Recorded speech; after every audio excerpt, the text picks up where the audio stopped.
சட்ட ஒழுங்கை பாதுகாக்கும் முக்கியமான துறையில் ஒன்று காவல்துறை.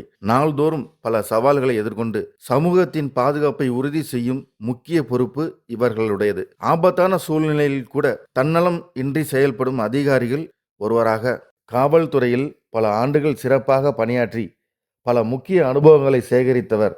இன்று அனுபவம் பேசுகிறது நிகழ்ச்சி மூலம் நம்மோடு இணையும் ஓய்வு பெற்ற டிஎஸ்பி திரு சுபாஷ் சந்திர போஸ் அவர்கள். வணக்கம் சார்.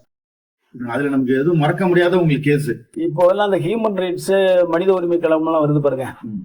அதுல எல்லாம் நான் பிடிபட மாட்டேன். காரணம் யாரும் நான் அடிக்கிறது இல்லை. ஆனா எந்த ஒரு செய்தியா இருந்தாலும் பேசியே வாங்கிடுவேன். உட்கார வச்சு பேசியே வாங்கிடுவேன். இன்னொன்னு அந்த கிரைம் சம்பந்தப்பட்டது, மர்டர் சம்பந்தப்பட்டது, இல்ல பெரிய கேஸ் ஏதாவது கூட அவனுடைய 3 நாள் அவன் பிடிச்சிட்டு வந்த 3 நாளைக்கு முன்னாடி நீ என்ன பண்ணாங்கிற ஸ்டேட்மெண்ட் வாங்குவேன்.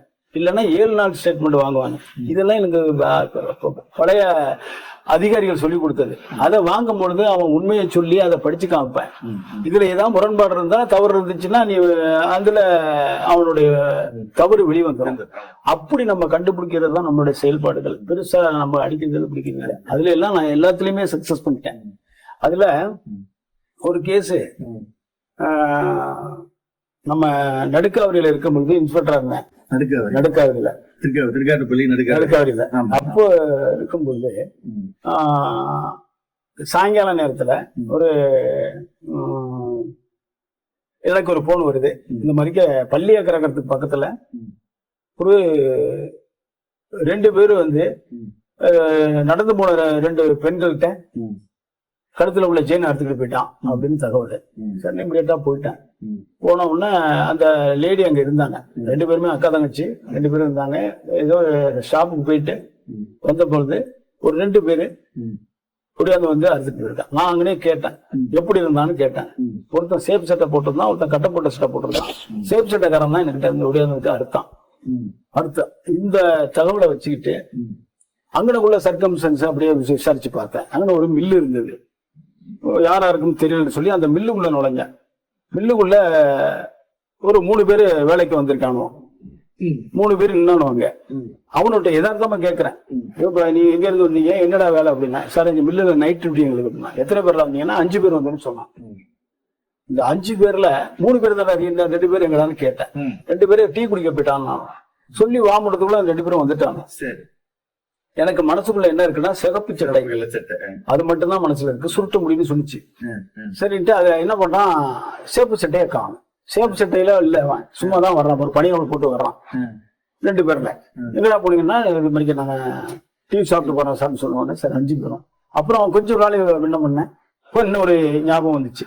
சரி, 5 பேரும் சட்டைய 5 பேர் சட்டையை நீங்க எடுத்துட்டு வாங்க அப்படின்னா எடுத்துட்டு வந்தான். 4 பேர் தான் சட்டை எடுத்துருவாங்கன்னா ஒரு சட்டை இல்லை. நான் சேப்பு சட்டைங்கிறத மனசுல வச்சுக்கிட்டேன். உன் சட்டை எங்கடான்னா நான் பணியோட தான் வந்தேன்னு சொல்லிட்டான். இந்த ஒரு தாட்டை வச்சுக்கிட்டு இந்த 2 பேரையும் மட்டும் நான் ஸ்டேஷனுக்கு அழைச்சிட்டு போய் உட்கார வச்சு விசாரிச்சேன். நைட்டோட நைட்டு விசாரிக்கிறேன், இல்லைங்கிறான். சரின்ட்டு விட்டுட்டு நான் மறுபடியும் அங்கேயே உட்காந்துருக்கேன். உட்காந்து பேசிட்டு இருக்கும் பொழுது மறுநாள் காலையில் விடியுது. விடிஞ்ச பிறகு அவங்க 2 பேரோட அப்பாக்கள் மட்டும் வர்றாங்க. வந்த உடனே எங்க போலீஸ் வந்து சொல்றாங்க, சார் இந்த மாதிரி அவங்களுடைய பாக்குறதுக்கு 2 அப்பா மட்டும் வர்றாங்க, வந்திருக்காங்க, ஃபாதர் மட்டும் வந்திருக்காங்க. சரி, அதுல ஒரு ஞாபகம் வந்துச்சு. சரி, அவங்கள்ட்ட 2 கேள்வி கேட்பட்டு நேரா போனேன். அங்க போன உடனே அவங்கள்ட்ட என்ன சொன்னாங்க, வந்த உடனே இது என் பையன் சார், இது என் பையன் சார் அப்படின்னாங்க.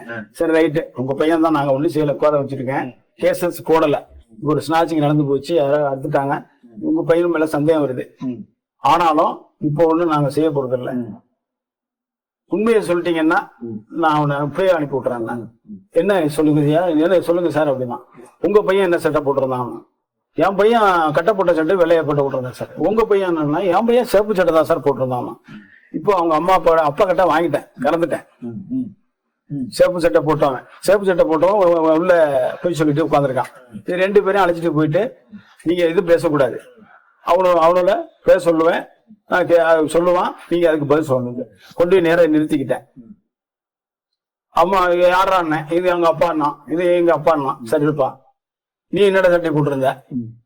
நான் கட்ட போட்ட சட்டை வெள்ளையா போட்டிருந்தேன். நீ என்னடா சட்டை போட்டிருந்த? நான் பணியோட தான் வந்தேன். அம்மா பனியன்னு சொன்ன அடுத்த செகண்ட் அவர் அப்பா சொன்னார், ஏன்டா போய் சொல்ற ஐயா கிட்ட, நீ சேப்பு சட்டை தானே போட்டு வந்த, எங்கடா அந்த சட்டை அப்படின்னு கேட்டாரு.